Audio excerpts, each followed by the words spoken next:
Get ready. Tamil short and high speed 150 words per minute. Get ready for trial dictation.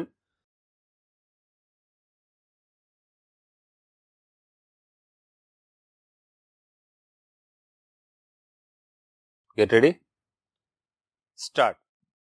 தலைவர் அவர்களே, ஆளுநர் உரைக்கு நன்றி கூறும் விவாதத்தில் மாண்புமிகு உறுப்பினர்கள் 10 பேர் உரையாற்றினார்கள். முதற்கண் அவர்களுக்கு எனது நன்றியை இந்த நேரத்தில் தெரிவித்துக் கொள்ள விரும்புகிறேன். இதற்கு வாய்ப்பு வழங்கிய மாண்புமிகு பேரவைத் தலைவர் அவர்களுக்கு நன்றி கூறி பதிலுரையை தொடங்குகிறேன்.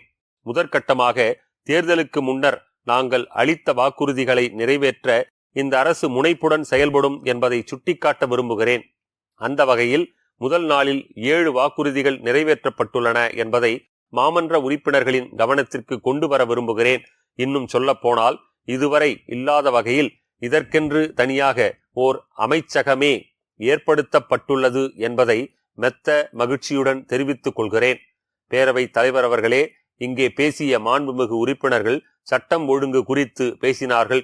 அதை பற்றி நான் ஒரு சில வார்த்தைகள் சொல்ல விரும்புகிறேன். சட்டம் ஒழுங்கை நிலைநாட்டவும் நிர்வாகத்தை மேம்படுத்தவும் ஆளுநர் உரையில் முன்னுரிமை அளிக்கப்பட்டுள்ளது. குறிப்பாக நமது காவல்துறையை நாட்டிற்கே முன்னோடியாக முதல் நிலைக்கு கொண்டு வர ஆசைப்படுகிறேன். அதற்கான முயற்சிகளை அரசு மேற்கொள்ளும் என்பதை சுட்டிக்காட்ட விரும்புகிறேன். காவல்துறையினரின் பணிகளில் எந்தவித தலையீடும் இல்லாமல் அவர்கள் நேர்மையான முறையில் செயல்பட மாமன்ற உறுப்பினர்கள் ஒத்துழைக்க வேண்டுமென்று கேட்டுக்கொள்ள விரும்புகிறேன். இங்கே பேசிய மாண்புமிகு உறுப்பினர்கள் பலரும் மின்சாரத்தை பற்றி பேசினார்கள். கடந்த சில ஆண்டுகளில் மின் உற்பத்தியிலும் நிர்வாகத்திலும் குறைபாடு ஏற்பட்டதை அறிவீர்கள். மின் நிலைமை மோசமடைந்து எவ்வளவு நேரம் மின்சாரம் கிடைக்கும் என்பதே மக்களுக்கு தெரியாத நிலை ஏற்பட்டது. இதனால் விவசாய உற்பத்தியும் பாதிக்கப்பட்டது என்பதை பேரவையின் கவனத்திற்கு கொண்டு வர விரும்புகிறேன். இதனை மாற்ற பழுதடைந்த நிலையில் உள்ள மின் நிலையங்களை உடனே சரி செய்ய வேண்டும்.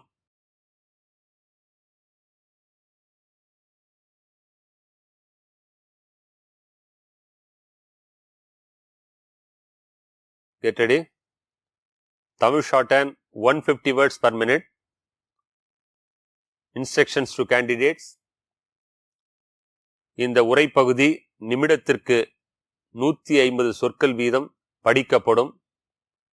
படிக்கப்பட்டதை சுருக்கெழுத்தில் நீங்கள் எழுதி கொள்ள வேண்டும். சுருக்கெழுத்தில் எழுதி கொண்டதை அதற்கு நேரான விரிவெழுத்தில் எழுதிட வேண்டும்.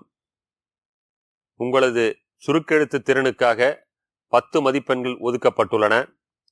விரிவெழுத்தில் எழுதும்போது கையெழுத்து தெளிவாக இருக்க வேண்டும். வரிகளுக்கிடையே உரிய இடைவெளியும் இருக்க வேண்டும். Code number of the question paper 1410. 1410. Get ready. 30 seconds.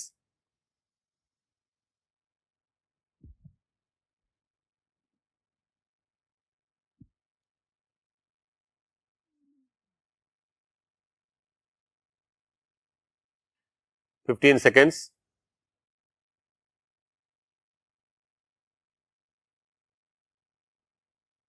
Get ready.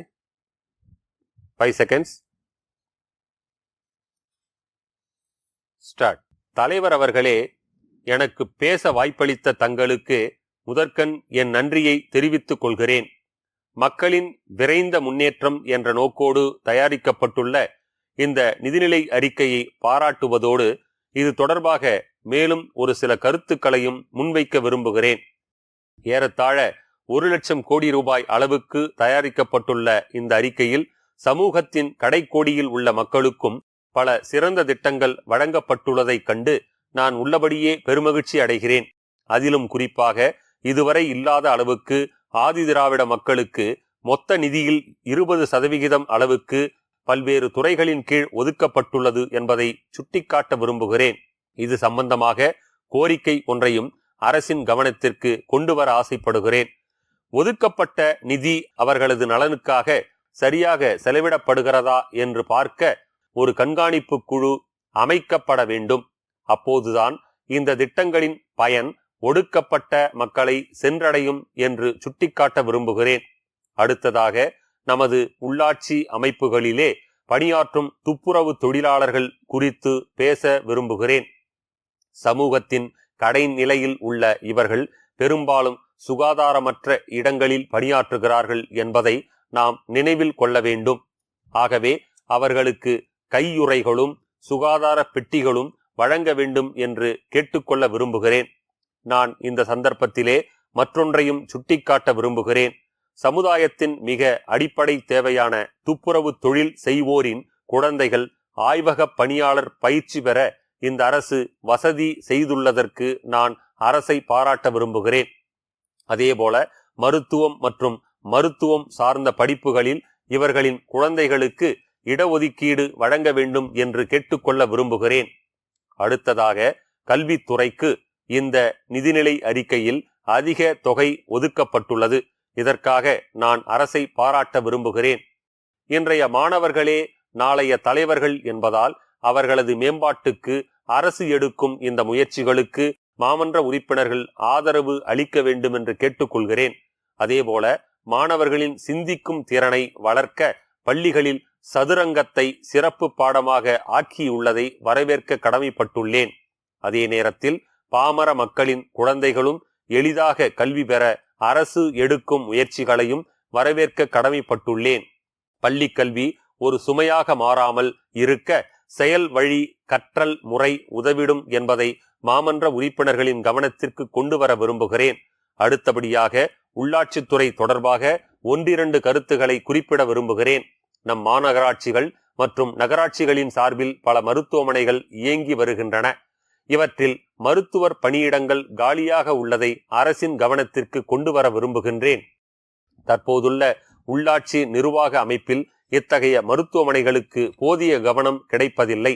எனவே இவற்றை மக்கள் நல்வாழ்வுத்துறையின் கட்டுப்பாட்டுக்குள் கொண்டு வந்து உரிய வசதிகளை செய்து தர வேண்டும் என்று வேண்டி விரும்பி கேட்டுக்கொள்கின்றேன். மேலும் உள்ளாட்சி மன்ற உறுப்பினர் பதவியில் பெண்களுக்கு அதிக இடஒதுக்கீடு வழங்கப்பட்டுள்ளதை வரவேற்கிறேன். அதே நேரத்தில் பெரும்பாலான பெண்கள் முதல் முறையாக நிர்வாகத்தில் பங்கெடுக்க உள்ளதால் அவர்களுக்கு 2 மாத காலம் சிறப்பு பயிற்சி அளிக்க வேண்டும் என்று அன்போடு கேட்டுக்கொள்கிறேன். மாண்புமிகு முதலமைச்சர் அவர்கள் தமிழகத்தை முதன்மை மாநிலமாக்க பாடுபட்டு வருகிறார்கள். தொலைநோக்கு பார்வையுடன் 20 ஆண்டுகளுக்கு பிறகு தமிழகம் எவ்வாறு இருக்க வேண்டும் என்று வடிவமைத்து அறிக்கை அளித்திருக்கிறார்கள். இதனை கட்சி பாகுபாடு இன்றி அனைத்து சட்டமன்ற உறுப்பினர்களும் வரவேற்பார்கள் என்பதில் ஐயமில்லை. மக்களுக்கு கொடுத்த வாக்குறுதிகளை படிப்படியாக நிறைவேற்றி நாட்டை முன்னேற்றத்திற்கு அழைத்துச் செல்லும் முயற்சியாக நான் இதை பார்க்கிறேன். அடுத்ததாக, சுற்றுச்சூழல் குறித்து ஒரு சில கருத்துக்களை குறிப்பிட விரும்புகிறேன். கடந்த 100 ஆண்டுகளாக ஏற்பட்ட தொழில் வளர்ச்சி காரணமாக நமது இயற்கை சூழல் பாதிக்கப்பட்டுள்ளது என்பதை மன்ற உறுப்பினர்கள் அறிவார்கள். உலகத்தின் அனைத்து பகுதிகளிலுமே வெப்பம் அதிகரித்து பல பருவநிலை மாற்றங்கள் ஏற்பட தொடங்கியுள்ளன. அடிக்கடி ஏற்படும் கன மழையும் பெரு வெள்ளமும் இதற்கு எடுத்துக்காட்டாக அமைந்துள்ளன. பல நாடுகளில் கடல் மட்டம் படிப்படியாக உயரக்கூடிய நிலையும் ஏற்பட்டுள்ளது என்பதை சுட்டிக்காட்ட விரும்புகிறேன். இதன் தாக்கத்தை இயன்ற அளவுக்கு குறைக்க அரசு முயற்சி எடுத்து வருகிறது என்று கூறி இந்த அளவு பேச அனுமதி அளித்த தலைவருக்கு நன்றி கூறி அமர்கின்றேன்.